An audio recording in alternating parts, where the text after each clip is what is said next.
May SRI ba, Master, sa December? So isang tanong na ating natanggap po. Ang sagot po natin dyan ay depende. Depende po talaga.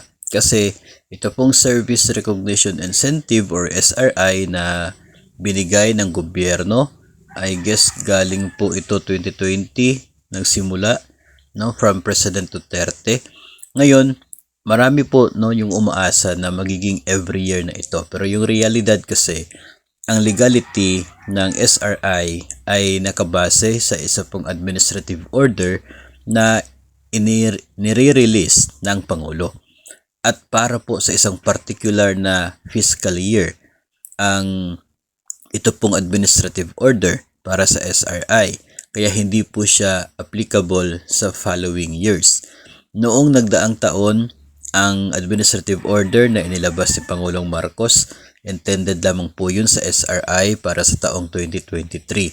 So wala pong basihan pa sa ngayon para sa SRI 2024. Kaya nga po sinasabi natin na depende kasi pwedeng mag-release ng kanya pong bagong AO, administrative officer, administrative order, itong si Pangulong Marcos for the purpose of SRI 2024. Hopefully, maglalabas siya ng ganyan. Then kapag meron na pong ganun, doon po yung pagbabasihan natin sa atin pong usapan kung possible ba natatanggap ng SRI ang mga personnel base po sa funding source na nandoon.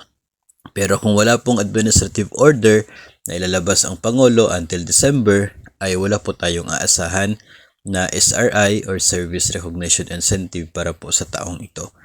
Every year po, iba-iba yung legal basis ng SRI.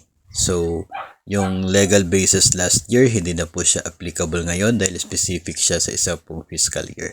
So, abang-abang tayo sa future na mga buwan, kung maglalabas ng order ang Pangulong Marcos, then ipapaalam po natin sa inyo if ever meron po tayong aasahan na SRI.